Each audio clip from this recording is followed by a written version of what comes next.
suddenly started pouring fuel all over the place, way more than it ever did before when I first did that minor repair. And I didn't even bother trying to, fix it or whatever. I didn't even get going. I was going to start writing, and then when I turned the fuel tabs on, this one was just pouring fuel out of it. So the bowl was completely overflowing, which is what that means. There's the bowl. And what happens is it fills up completely, and then it overflows to that little pipe, which drains out the bottom. It's actually a straight tube that goes out, a tiny little hole out the bottom, so that it doesn't overflow and back up into the motor, I think is what the point of that is. And normally it's below that. So anyway, it's pouring everywhere. I put it away. I get online, I get some advice. Someone says, it sounds like the needle valve might be clogged with a bigger chunk of something, that the regular wash isn't working, because I took off the bowl, I tried to let it drain, nothing, it still was pouring like crazy, because raising the float assembly wasn't stopping it. Raising the float assembly, it still poured out, so there was something that wasn't allowing it to seat properly. So following the advice, take off the floats, take off the needle.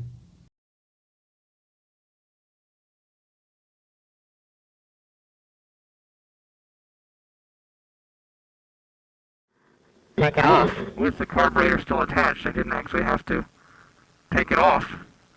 It was all done from underneath. You remove the float bowl, and from there I removed the float assembly by gently tapping out the pin, which is like a hinge, and removing the needle valve. Once I got the needle valve out, the little stone fell out with it. That was clogging and jamming it. I did manage to get the assembly off.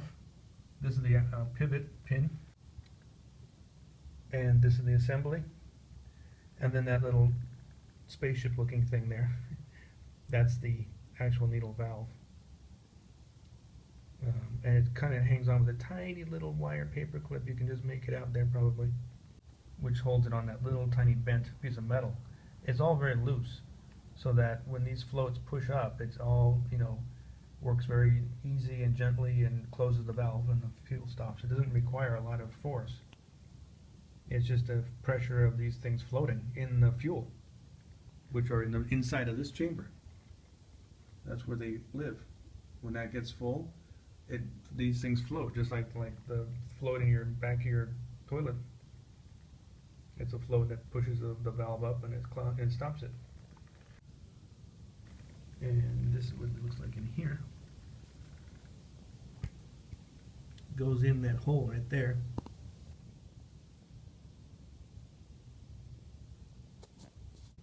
So this is all very simple. This is a little pin, like a hinge on a door or a watch band.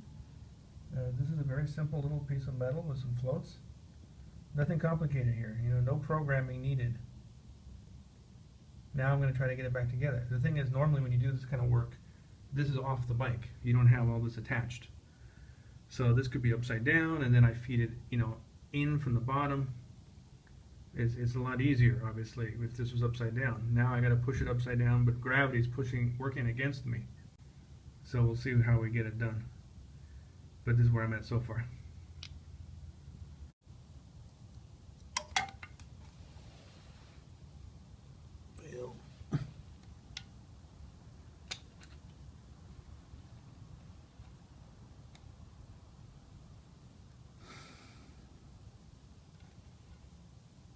Fail. Failure is not an option.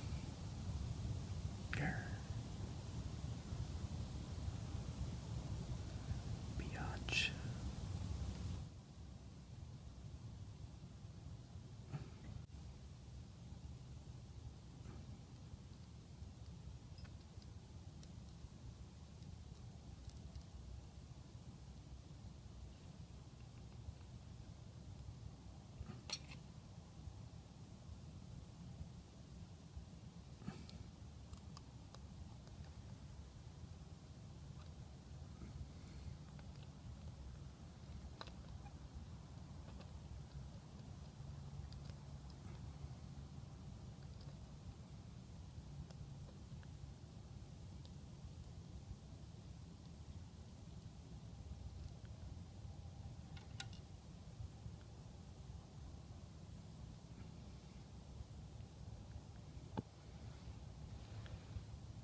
I think that's it. Yep, I got it.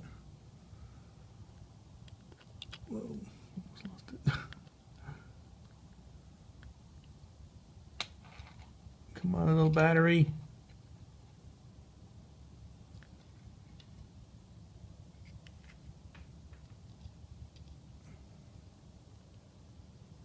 This goes in this side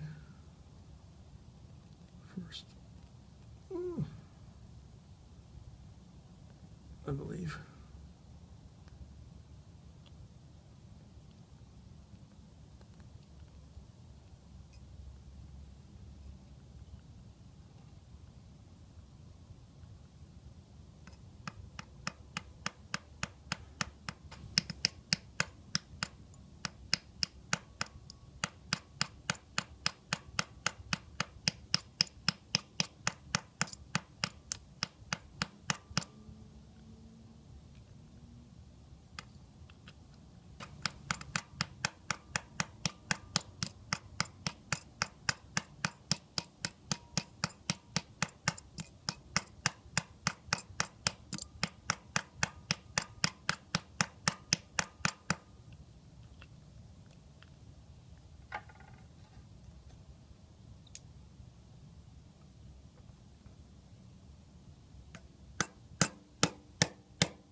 Okay.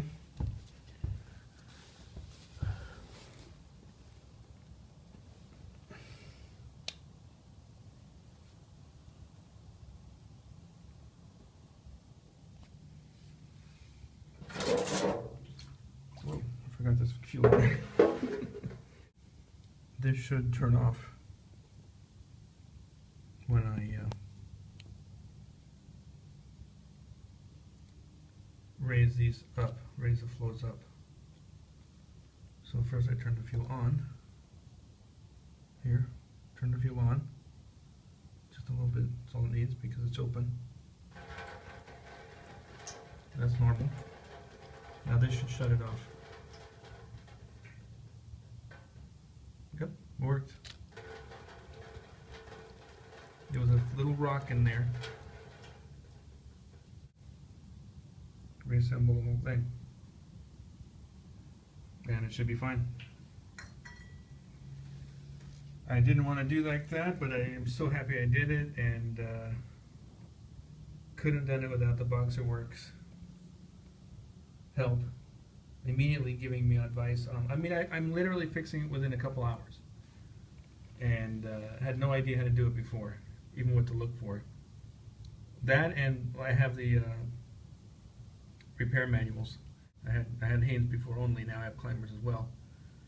And you know, looking at the charts, how these things are built, putting all that together, Makes a huge difference. So let's get it together and let's have a look and see how it behaves. It should be perfectly fine again. This one's always had the problem. The other one's never had a problem with. It's only been this one. But this is a completely different, and not a completely different, it's sort of the same problem, but this is like a huge chunk of something was in there. And that's what caused the valve to not be able to seat. Before it's a little particle, you do this, you let it drain, and it washed it away. Here, it's like a kidney stone, basically. The poor carb, she had a little kidney stone. And the last one, we got it to pass. This one took a little surgery. That's essentially the problem. But it looks like the operation's successful. Thank goodness.